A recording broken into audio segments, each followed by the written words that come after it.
YouTube. It's been a while since I decided to make a video about Anita Sarkeesian, and I will admit the video I made was quite reactionary, and I didn't think too much about it. I think I still agree with some of what I said, but some of the other points I made, sometimes I just watch my video and I kind of cringe a little bit. So it's been a year, and I think I want to offer a more introspective piece, and I'm considering deleting my old piece, but we'll see. I think there are a lot of reactionary videos out there toward her material, and a lot of people kind of just resort to screaming and making poor arguments against her because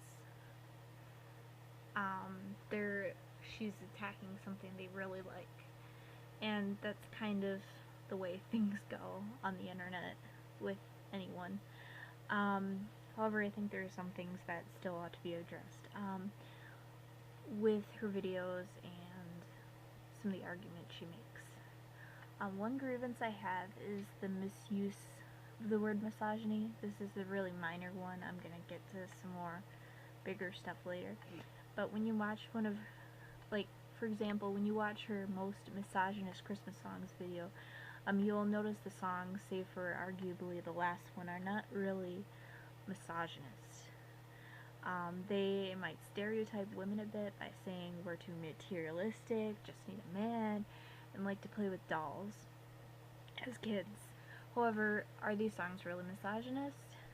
I hate to argue semantics, however, I feel like this word is used a lot for shock value and not for its intended purpose. Let's be clear, misogyny is the hatred of women. Yes, I believe misogyny exists. I'm not going to argue that. However, conforming women to rigid gender roles is stupid, but I don't think it's done out of hatred, but rather a perceiving of women as being dramatically different from men. The saying goes, men are from Mars, women are from Venus. I think Anita and I would both agree that's bullshit. However, is it misogyny if men are also placed in these rigid gender roles by the exact same system? I mean, the system sucks, but let's call it what it is. Another grievance I have is her constant focus on negativity. By the time I finish watching her videos, I honestly feel exhausted. And I'm not exhausted by the supposed sexism, because her word and a bunch of clips taken out of context don't really convince me of that. I'm really just exhausted because she does so much complaining. She's like the friend who is never happy and drags you down every time you want to hang out. They call you up. My boyfriend just broke up with me. Oh God.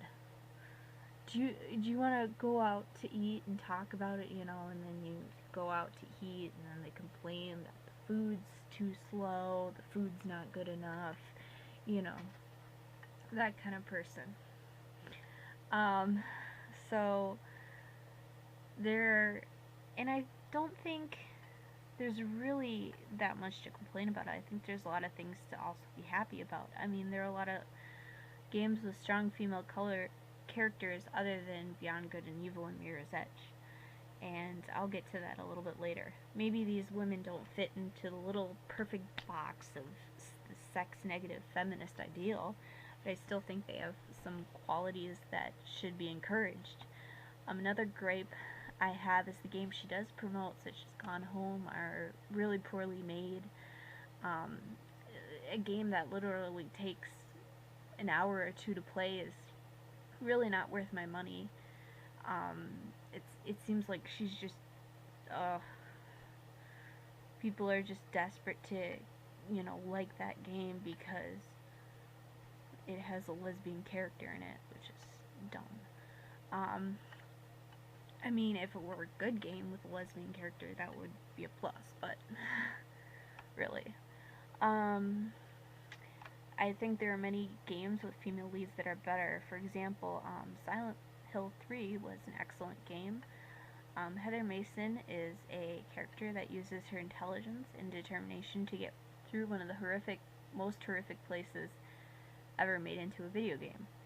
And I really enjoyed the game's story, and I was really interested in what happened next. This game is also highly acclaimed, and many gamers loved it. Um, and a lot of other games in the survival horror genre similar to Silent Hill also contain female leads, such as, to name a few, Resident Evil, Parasite Eve, Haunting Ground, Fatal Frame, and Clock Tower.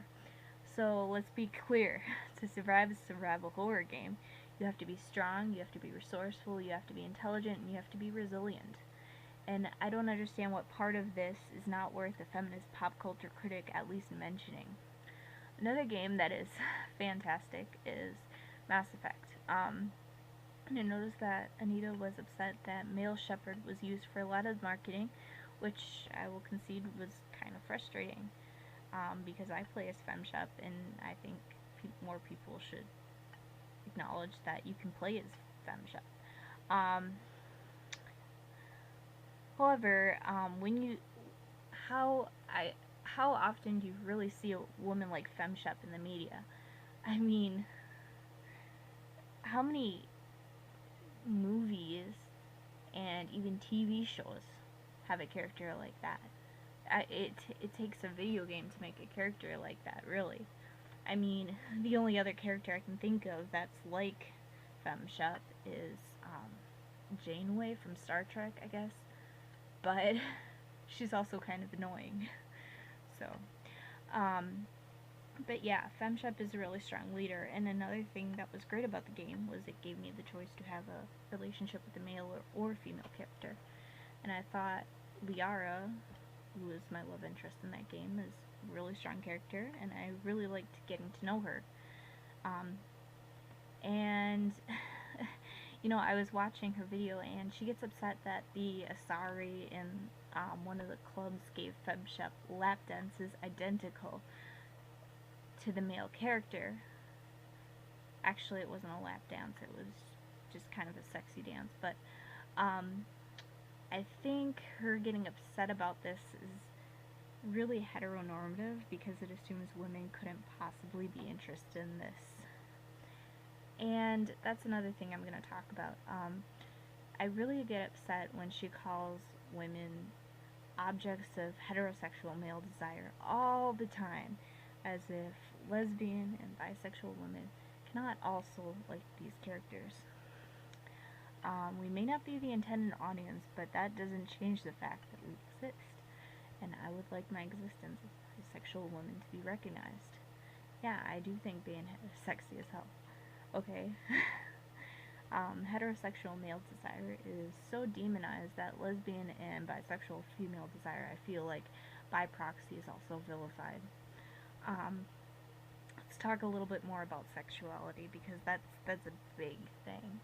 And I really don't like the fact that she's so sex negative, and she gets upset that a woman wears sexy clothing, and goes so far as to dismiss strong female characters such as Lara Croft just because they wear sexy clothing. And I think to judge a person by how they dress is rather bigoted. Just because I, or if you will, a heterosexual man, sees a woman as sexy doesn't mean he can't recognize any other character traits of that woman. Intelligence, confidence, and strong will are all attractive to me, and I suspect this is the case with many others who view these women as sexy, even men. I think, if anything, policing women on how to dress and express their sexuality is wrong and harmful to women, and it's exactly what conservative Christians do. I mean, I grew up in a pretty traditionalist environment, and this kind of thing is quite familiar to me. I would go to youth conferences with my evangelical church where girls would talk about how to dress so not to look sexy. In a seminar I went to, the speaker went as far as to categorize women's bodies in kind of cutesy ways, like lollipop, which is big breasts, small waist, or pear, small breasts, large waist, and then tell women what they should and should not wear so as not to accentuate parts like the big breasts and the nice butt. But, you know, what I see on the sex negative feminist camp is not really very much different. Yes, I would like to see more women in media, but I feel like Anita's brand of femininity is really rather limiting to what women in media can be. And a lot of video game companies, when they see this very limited ideal of a woman, good woman character, then they're just going to be like, oh, we're not even going to bother with this. This is too much work. And they'll just put a male character in there.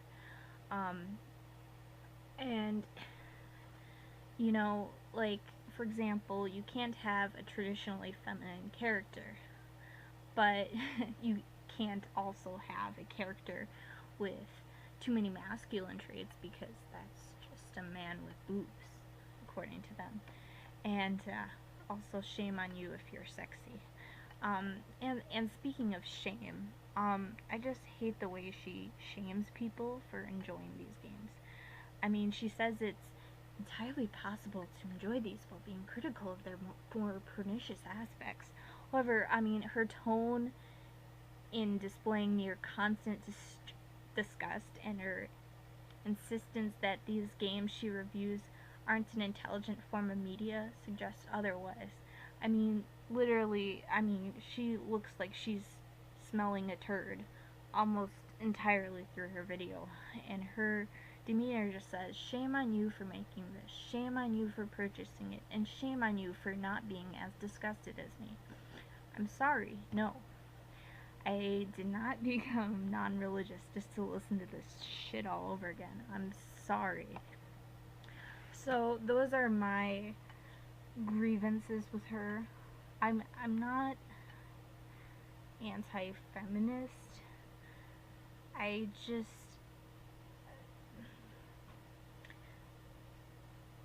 really don't like some of the things that are coming out of this, and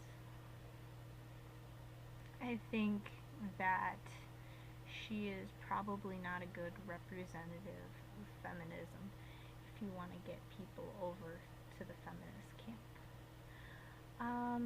So that's what I have to say about that. You can leave a comment if you think anything I said was interesting, if you'd like to ask any questions, you know, tell me what you think. I'm gonna head out and go to bed because I gotta get up tomorrow. Anyway.